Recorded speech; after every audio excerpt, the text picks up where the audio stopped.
السلام علیکم ورحمۃ اللہ وبرکاتہ۔ اعوذ باللہ من الشیطان الرجیم، بسم اللہ الرحمن الرحیم۔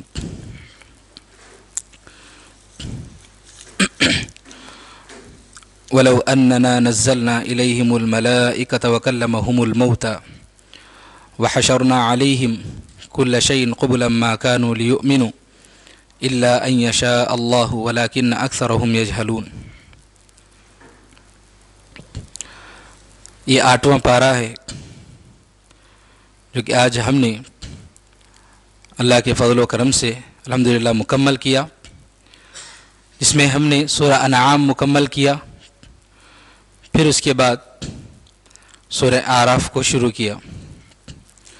سورہ انعام کا کچھ حصہ کل جو ہے ہم نے مکمل کیا، اور اس کی وضاحت بھی ہوئی کہ انعام جو پالتو جانور ہوتے ہیں، مویشی جانور، تو ان کے سلسلے میں اس نام کے ساتھ یہ صورت ہے، اور اس صورت میں اللہ رب العالمین نے جو مویشی جو جانور ہیں، ان جانوروں کے تعلق سے کچھ حلال اور حرام کے مسائل، اور ان جانوروں کے تعلق سے لوگوں میں کچھ غلط عقائد پائے جاتے ہیں، ان عقائد کا جو کہ مشرکین میں تھا، ان عقائد کا اللہ رب العالمین نے تذکرہ فرمایا۔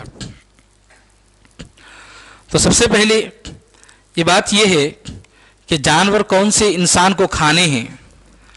تو پہلی بات تو یہ ہے کہ وہ جانور جو حلال ہو، اور دوسری شرط یہ ہے کہ اس جانور پر اللہ کا نام لے کر کے اس جانور کو ذبح کیا گیا ہو۔ صرف ایسے ہی جانوروں کو کھا سکتے ہیں، یہ دونوں شرطیں۔ پہلی بات تو یہ کہ جانور حلال ہو، اور دوسرا اس کو حلال طریقے سے ذبح کیا گیا ہو، اسی جانور کو کھا سکتے ہیں۔ اللہ نے فرمایا فَكُلُوا مِمَّا ذُكِرَ اسْمُ اللَّهِ عَلَيْهِ، کہ تم اس جانور کو کھاؤ جس پر اللہ کا نام لیا گیا ہے۔ وَلَا تَأْكُلُوا مِمَّا لَمْ يُذْكَرِ اسْمُ اللَّهِ عَلَيْهِ وَإِنَّهُ لَفِسْقٌ، اور جس جانور پر اللہ کا نام نہ لیا گیا ہو، یعنی ذبح کرتے وقت اللہ کا نام لیے بغیر ذبح کیا گیا ہو، تو ایسے جانور کو مت کھاؤ، یہ اللہ رب العالمین نے یہاں پر بتلایا۔ اس کے بعد ان جانوروں کے تعلق سے مشرکین کے جو عقائد تھے، ان میں سے بعض عقائد کا تذکرہ اللہ نے فرمایا وَجَعَلُوا لِلَّهِ مِمَّا ذَرَأَ مِنَ الْحَرْثِ وَالْأَنْعَامِ نَصِيبًا فَقَالُوا هَذَا لِلَّهِ بِزَعْمِهِمْ۔ اللہ نے فرمایا کہ مشرکین کے پاس بڑے عجیب و غریب قسم کے جو ہے نا عقائد تھے۔ جانتے ہیں کہ مشرکین جو تھے عرب کے، وہ لوگ اللہ کو مانتے تھے، اللہ کو اچھی طرح مانتے تھے وہ لوگ کہ اللہ ہمارا رب ہے، اللہ ہی نے ہم کو پیدا کیا۔ ابو جہل ہو، ابو لہب، یہ سارے لوگ مانتے تھے اللہ کو، لیکن عبادت اللہ کی نہیں کرتے تھے، عبادت غیر اللہ کی کرتے تھے، بتوں کی کرتے تھے، شرک کرتے تھے۔ تو ان لوگوں کے پاس ایک جو ہے سسٹم تھا، وہ یہ کہ یہ لوگوں کے پاس جانور جو ہوتے تھے، یہ لوگ جانوروں کو جو ہے اپنے لیے کچھ جانوروں کو رکھتے، بتوں کے لیے کچھ جانوروں کو جو ہے چھوڑ دیتے، اور کچھ جانوروں کو اللہ کے نام پر چھوڑ دیتے۔ تو اس طرح سے یہ لوگ کرتے۔ اور کھیتیاں اگر ان کے پاس ہوتی تو اپنے لیے کچھ کھیتیاں، اور کھیتی کا کچھ حصہ بتوں کے نام پر اور کچھ حصہ اللہ کے نام پر یہ لوگ جو ہے وقف کر دیتے۔ لیکن ان کے پاس مسئلہ یہ تھا کہ اگر بت کے نام پر جو جانور ہوتا، اگر وہ جانور مر جاتا تو اللہ کے نام پر جو جانور جو ہے چھوڑ دیتے تھے یہ لوگ، اس جانور کو بتوں کے نام پر جو ہے قربان کر دیتے، ان کو بتوں کے نام پر چھوڑ دیتے۔ لیکن اگر کوئی جانور جو اللہ کے نام پر چھوڑ دیتے، اگر وہ جانور مر جاتا تو بتوں کا جو جانور ہے اس کو اللہ کے نام پر نہیں چھوڑتے۔ تو اس طرح کی جو نا انصافی، ایک تو یہ کہ شرک کرتے، پھر دوسری طرف اللہ کے نام پر جو جانور چھوڑے تھے اسی جانور کو پھر بتوں کے نام پر استعمال کرتے۔ اس طرح کی غلط سرد حرکتیں یہ لوگ کرتے تھے، اس کا اللہ رب العالمین نے یہاں پر تذکرہ فرمایا۔ آج ہم دیکھتے ہیں کہ ہمارے معاشرے میں بھی یہ چیز پائی جاتی ہے کہ لوگ درگاہوں کے نام پر، پیر و فقیروں کے نام پر جانوروں کو جو ہے ان کے حوالے کر دیتے ہیں، نظر و نیاز میں پیش کر دیتے ہیں۔ یہ ساری چیزیں کہاں سے آئیں؟ مشرکین عرب جو تھے انہی لوگوں سے جو ہے یہ ساری چیزیں آئی ہے۔ اور اس کے علاوہ ان لوگوں کے پاس ایک عجیب و غریب قسم کا ایک اور مسئلہ یہ تھا کہ اگر وقالوا ما في بطون هذه الانعام خالصة لذكورنا ومحرم على ازواجنا، کہ جانوروں کے پیٹ میں جو بچے ہوتے جو ابھی پیدا نہیں ہوئے، یہ لوگ یہ کہہ دیتے کہ یہ جو بچے ہیں جو ابھی جو ہے آنے والے ہیں باہر، یہ جانور صرف مردوں کے لیے حلال ہیں، عورتوں کے لیے حرام۔ ایک تو غلط عقیدہ، اور دوسرا عورتوں کی جو حقوق ہیں اس کو چھین لیا کرتے تھے، عورتوں کو کھانے سے جو ہے منع کر دیتے تھے، اور یہ کہتے کہ اگر بچہ جو ہے مر کر کے نگل گیا تو پھر ایسی صورت میں شیر کر کے کھائیں گے۔ تو اس طرح کے غلط سلط عقائد جو ہے ان لوگوں میں تھے، یہ اللہ رب العالمین نے جو ہے فرمایا وَإِن يَكُن مَيْتَةً، اگر وہ مردہ ہو کر نکل گیا فَهُمْ فِيهِ شُرَكَاء، تو سب مل کر بانٹ کر کھا لیں گے، مرد بھی عورت بھی۔ اس طرح کے غلط سلط عقائد تھے، اس کا اللہ رب العالمین نے یہاں پر تذکرہ فرمایا۔ اس کے بعد ایک اور بات اللہ نے فرمائی وَقَدْ خَسِرَ الَّذِينَ قَتَلُوا أَوْلَادَهُمْ سَفَهًا بِغَيْرِ عِلْمٍ وَحَرَّمُوا مَا رَزَقَهُمُ اللَّهُ افْتِرَاءً عَلَى اللَّهِ قَدْ ضَلُّوا وَمَا كَانُوا مُهْتَدِينَ۔ اللہ نے اس آیت میں بیان فرمایا کہ اس زمانے کے جو مشرکین تھے، مشرکین جو بتوں وغیرہ کے پاس کچھ پجاری وغیرہ بیٹھتے تھے، وہ لوگ جب مرید وغیرہ آتے ان کے پاس تو کہہ دیتے تھے، کیا کہتے کہ دیکھو جب ہمارے پاس آنا ہے آپ کو تو فلاں کلر کے کپڑے پہننا، فلاں کلر کے کپڑے پہننا حرام ہے، اور یہ بھی بتا دیتے تھے کہ بڑے کا گوشت کھانا حرام ہے۔ مشرکین عرب یہ بات بتاتے تھے، تو یہ حلال چیزیں ہیں اس کو یہ لوگ حرام قرار دے کر صاف کہہ دیتے تھے کہ دیکھو ہمارے پاس آنا ہے تو پھر آپ لوگوں کو جو ہے یہ کلر کے کپڑے ہی پہننا، فلاں کلر کے کپڑے نہیں پہننا، فلاں جانور کا گوشت نہیں کھانا، تو حلال چیزیں ہوتی تھیں اس کو حرام قرار دیتے تھے۔ وہی اللہ نے فرمایا وَحَرَّمُوا مَا رَزَقَهُمُ اللَّهُ افْتِرَاءً عَلَى اللَّهِ، کہ یہ لوگ جو اللہ نے حلال چیزیں کی ہیں اس کو یہ لوگ اپنی جانب سے حرام قرار دیتے تھے۔ اور یہی چیز آج ہم معاشرے میں دیکھتے ہیں، ہمارے وہاں درگاہوں کے پاس جاتے ہیں، دیکھتے ہیں لوگ وہاں پیر جو لوگ ہوتے ہیں، یہ پیر لوگ صاف لوگوں سے کہتے ہیں کہ مریدوں سے کہتے ہیں کہ آپ فلاں کلر کے کپڑے پہن کر ہی ہمارے پاس آئیں گے، فلاں کلر کا کپڑا پہننا حرام ہے اور بڑے کا گوشت کھانا حرام ہے۔ یہ جو عقیدہ ہے دراصل یہ عقیدہ آیا مشرکین عرب سے، یہ سارے عقائد آئے ہیں وہاں سے۔ یہی بات اللہ نے بیان فرمائی کہ یہ لوگ حلال چیزوں کو اپنے اوپر حرام کر لیتے تھے۔ یہ کیسا انصاف ہے، دیکھیے یہ بتایا اللہ رب العالمین نے۔ پھر فرمایا اللہ رب العالمین نے ایک اور بات فرمائی وَعَلَى الَّذِينَ هَادُوا حَرَّمْنَا كُلَّ ذِي ظُفُرٍ وَمِنَ الْبَقَرِ وَالْغَنَمِ حَرَّمْنَا عَلَيْهِمْ شُحُومَهُمَا، اللہ رب العالمین نے یہودیوں پر ناخن والے جانوروں کو حرام قرار دیا تھا، اور اللہ رب العالمین نے ان پر گائے کے اور بکری کا جو اس کی جو چربی ہوتی ہے اس چربی کو اللہ رب العالمین نے حرام قرار دیا۔ لیکن یہ لوگ کیا کرتے تھے، اس میں چوری کرتے تھے۔ کیسی چوری کرتے تھے؟ اللہ نے چربی ہی کو نہ حرام قرار دیا تو چربی نہیں کھائیں گے، چربی کو پگھلا کر کے اس کو جو اس کا تیل نکال کر کے اس کو بیچتے اور اس کا پیسہ کھا جاتے تھے۔ تو اللہ رب العالمین جب کسی چیز کے کھانے اور پینے کو حرام قرار دیتا ہے تو پھر جو ہے اس کی جو ہے خرید و فروخت بھی حرام ہو جاتی ہے۔ اللہ رب العالمین نے شراب کو حرام قرار دیا ہے پینا، تو اس کی خرید و فروخت بھی حرام ہے۔ اللہ رب العالمین نے خنزیر کو، سور کو حرام قرار دیا ہے کھانا، تو اس کی خرید و فروخت بھی حرام ہو جاتی ہے۔ آج ہمارے معاشرے میں مسلمان ہیں کچھ جو اندرونی طور پر جو شراب کے اس کے کاروبار میں جو ہے لگے ہوئے رہتے ہیں، یہ ساری چیزیں حرام ہیں۔ یہ اللہ رب العالمین نے جو ہے یہودیوں کے تعلق سے بتلایا کہ یہ اس طرح کے کام کرتے تھے۔ اللہ رب العالمین کچھ انعامات ہوتے تھے اللہ رب العالمین کے، جو اللہ رب العالمین کو جو بندوں کو دیتا ہے، تو لوگوں کے گناہوں کی وجہ سے اللہ رب العالمین ان نعمتوں کو، حلال چیزوں کو بھی اللہ رب العالمین بعض اوقات ان کے گناہوں کی وجہ سے ان کو عذاب دینے کے لیے حرام قرار دیتا تھا۔ اچھی پاکیزہ چیزوں کو بھی اللہ رب العالمین ان کو سزا دینے کے لیے حرام قرار دیتا تھا۔ تو یہی چیز آج ہم معاشرے میں ہم دیکھتے ہیں کہ اللہ رب العالمین اب تو نبی نہیں رہے، اب تو کوئی نئی شریعت تو نہیں رہی، یہی جو ہے شریعت آخر تک رہے گی۔ لیکن آج بھی دیکھتے ہیں ہم آج بھی دیکھتے ہیں کہ جب کبھی معاشرے میں گناہ زیادہ ہوتے ہیں تو اللہ رب العالمین بعض نعمتوں کو چھین لیتا ہے، بیماریوں کی شکل میں، مہنگائی کی شکل میں۔ حلال چیزیں ہیں اور اللہ کی نعمتیں ہیں، لیکن اللہ رب العالمین چھین لیتا ہے، اللہ رب العالمین ان کو استعمال کرنے سے روک دیتا ہے۔ کتنے اہم ایسے واقعات دیکھتے ہیں، مہنگائی بڑھ جاتی ہے تو اچھے اچھے پھل بھی یا بہت سارے ایسے فائدے کی چیزیں بھی انسان خرید نہیں پاتا، بارش نہیں ہوتی، فصلیں نہیں آتی، تو اچھی چیزیں، کھانے کی چیزیں اللہ رب العالمین روک لیتا ہے۔ تو اس طرح کی بہت ساری چیزیں، یا بعض لوگوں کو ہم دیکھتے ہیں کہ اتنی بیماریاں آ جاتی ہیں کہ وہ بیماری کی وجہ سے حلال چیزیں اور اللہ کی پاکیزہ نعمتیں بھی نہیں کھا پاتا. تو یہ ساری چیزیں بعض اوقات اللہ رب العالمین لوگوں کے گناہوں کی وجہ سے ان نعمتوں کو چھین لیتا ہے. حلال چیزیں بھی اس کو جو ہے میسر نہیں ہوتی. یہ اللہ رب العالمین کا جو ہے دستور رہا ہے، طریقہ رہا ہے، یہ اللہ رب العالمین کی ان آیتوں سے جو ہے معلوم ہوتا ہے. اس کے علاوہ اس صورت میں ایک اور اہم بات یہ بتائی گئی، اللہ رب العالمین نے فرمایا من جاء بالحسنۃ فلہ عشر امثالها. اللہ رب العالمین کی اتنی بڑی رحمت ہے اس امت کے لیے، اور یہ صرف اور صرف اس امت کے لیے ہے.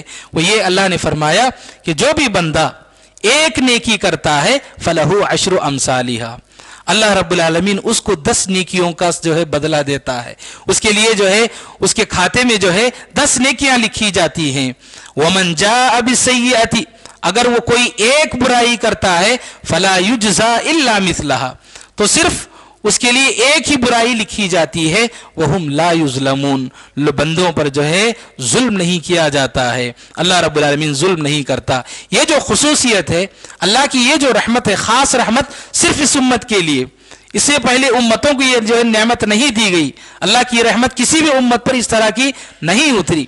صحیح مسلم کی روایت ہے، عبداللہ ابن عباس رضی اللہ تعالیٰ عنہ بیان کرتے ہیں کہ نبی کریم صلی اللہ علیہ وسلم نے فرمایا کہ جب بندہ نیکی کا ارادہ کرتا ہے تو صرف ارادہ کرنے پر اس کے لیے ایک نیکی لکھی جاتی ہے.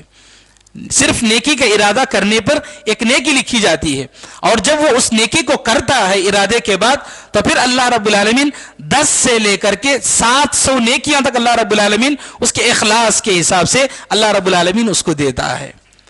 اور اگر کوئی بندہ برائی کا ارادہ کرتا ہے تو ارادہ کرنے پر اس کے لیے کوئی برائی نہیں لکھی جاتی. نیکی کے ارادے پر نیکی لکھی گئی صرف ارادے پر، لیکن برائی کے ارادے پر برائی نہیں لکھی جاتی. اور پھر فرمایا کہ اگر وہ برائی کر لیتا ہے تو اس ایک برائی کے لیے صرف ایک ہی برائی لکھی جاتی ہے، اس کے لیے زیادہ سے زیادہ جو ہے بڑا چڑھا کر کے نہیں لکھی جاتی. اللہ کی کتنی بڑی رحمت ہے. ہمارے اتنے گناہ ہم کرتے ہیں، زبان سے گناہ کرتے ہیں، آنکھ سے گناہ کرتے ہیں، کان سے گناہ کرتے ہیں، ہاتھ سے گناہ کرتے ہیں، اتنے گناہ کرتے ہیں. اگر اللہ رب العالمین نیکیوں کی طرح گناہوں کو بھی بڑھا کر اگر لکھ دیتا تو ہماری کیا حالت ہوتی.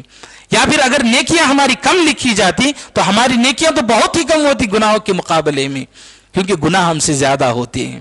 یہ اللہ رب العالمین کا خاص فضل ہے، اللہ رب العالمین کی خاص رحمت ہے اس امت پر. ایسے موقع پر ہمیں چاہیے کہ کثرت سے نیکیوں میں ہم آگے بڑھیں. کسی بھی نیکی کو ہم جو ہے معمولی نہ سمجھیں، کسی بھی گناہ کو بھی ہم معمولی نہ سمجھیں. چھوٹی سی نیکی سے جو ہے اللہ رب العالمین خوش ہوگا تو اللہ رب العالمین اس کو جنت نصیب کر دے گا. معمولی اگر ہم دیکھیں گے، حدیث ہمارے سامنے ہے کہ ایک آدمی بہت ہی گنہگار آدمی تھا. بعض روایات میں آتا ہے کہ گنہگار عورت تھی کہ جا رہی تھی، یا وہ آدمی تھا، دونوں روایت آئی ہیں. ایک جو ہے پیاسا کتا تھا جو زبان کو جو ہے زمین پر چاٹ رہا تھا پیاس کی وجہ سے. اس کو رحم آیا کتے پر. اس نے جو ہے کنویں میں وہ آدمی گیا، اپنے جو موزہ تھا اس کو بھگویا اور پانی لا کر کے اس کے منہ میں ڈال دیا، اس کو پانی پلایا. اللہ رب العالمین کو اس کی یہ ادا بہت پسند آئی. گرچہ وہ جو ہے گنہگار تھا لیکن موحد تھا، شرک نہیں اس نے نہیں کیا تھا، گناہ اس نے کیے تھے بہت سارے گناہ، لیکن اس کی یہ ادا اللہ کو اتنی پسند آئی، اللہ رب العالمین نے اس کے لیے جنت میں بھیج دیا. تو یہ چھوٹی نیکی، ہم کسی بھی نیکی کو معمولی نہیں سمجھ سکتے. پتہ نہیں اللہ کو کون سی نیکی پسند آ جائے گی. اور چھوٹی سے چھوٹا گناہ بھی کبھی ایسا ہوتا ہے کہ اللہ تعالیٰ کو بہت سخت جو ہے ناپسند ہوتا ہے، اور اللہ رب العالمین اس کی وجہ سے اس کو جہنم رسید کرتا ہے. اور اسی سلسلے میں ہم روایت سنتے ہیں کہ ایک نیک عورت، نمازوں کی پابند اور بہت ہی متقیہ عورت، بہت ہی عبادت کرنے والی ایک عورت، اس نے ایک بلی کو باندھ دیا تھا. نہ اس نے کھانا کھلایا، نہ پانی دیا، اور نہ ہی اس کو چھوڑ دیا کہ جا کر کہیں کھائے اور پیے. بس اس کو باندھ دیا اور یہ عبادت کرتی رہی، اور پیاس اور بھوک کی وجہ سے بلی مر گئی. اللہ رب العالمین کو اس کی یہ ادا اتنی جو ہے سخت ناپسند معلوم ہوئی کہ اللہ رب العالمین نے اس کو جہنم بھیج دیا. کتنی عبادت کرنے والی عورت. تو غرض یہ کہ ہم کسی نیکی کو معمولی نہ سمجھیں، اور کسی برائی کو بھی معمولی نہ سمجھیں. ہمارے پاس نیکیوں کے مواقع آتے ہیں تو فوراً اس کو کر دینا چاہیے, سوچنا نہیں چاہیے. اور گناہ کا کوئی موقع آتا ہے, ہمارے سامنے ایسے مواقع آتے ہیں تو فوراً اس سے بچنے کی کوشش کرنا چاہیے. ہمارے ذہن و دماغ میں رہے کہ میں یہ نیکی کروں گا تو اللہ رب العالمین مجھے بہت نیکیاں دے گا, اور بہت ساری چیزیں قیامت کے دن لوگ پریشان رہیں گے نیکیوں کو لے کر.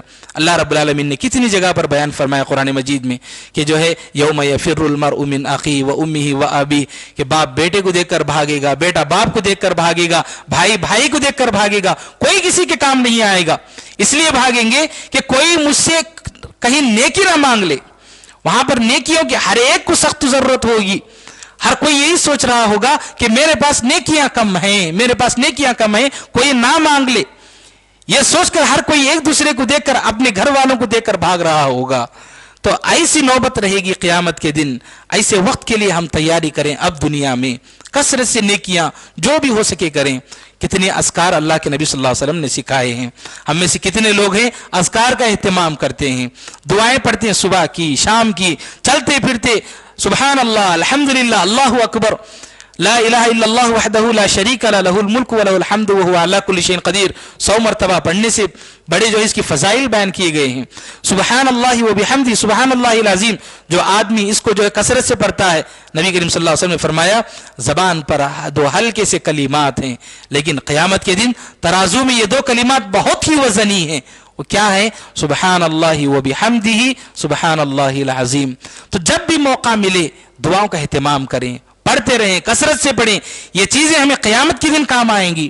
ہم غیر ضروری کاموں میں, بات چیت میں یا ادھر ادھر کی چیزوں میں لگ جاتے ہیں. خالی وقت میں قرآن کی تلاوت کریں, 1 حرف کے بدلے میں 10 نیکیاں لکھی جائیں گی.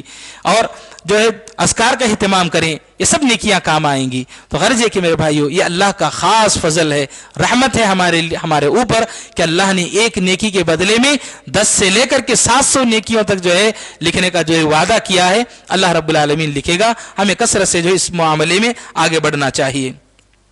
اس کے بعد کی جو سورت ہے سورۃ الاعراف. سورۃ الاعراف یہ جو ہے نبی کریم صلی اللہ علیہ وسلم کی مکے کے آخری دور میں نازل ہوئی.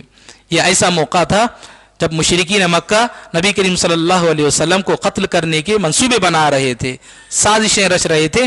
ایسے موقع پر یہ سورت نازل ہوئی. اس سورت میں اللہ رب العالمین نے مختلف اقوام کا تذکرہ کیا کہ ان لوگوں نے کیسے اللہ کی نافرمانی کی اور کیسے ان لوگوں نے اپنے انبیاء کی نافرمانی کی. اس کی وجہ سے اللہ رب العالمین نے انہیں کیسے عذاب میں مبتلا کیا, یہ بتا کر انہیں دھمکی دی گئی, سمجھایا گیا کہ آپ لوگ سدھر جاؤ, نبی کو قتل کرنے کی سازشیں تم لوگ کر رہے ہو, سدھر جاؤ, ورنہ اللہ رب العالمین تم لوگوں کو بھی انہی کی طرح جو ہے عذاب میں مبتلا کر سکتا ہے.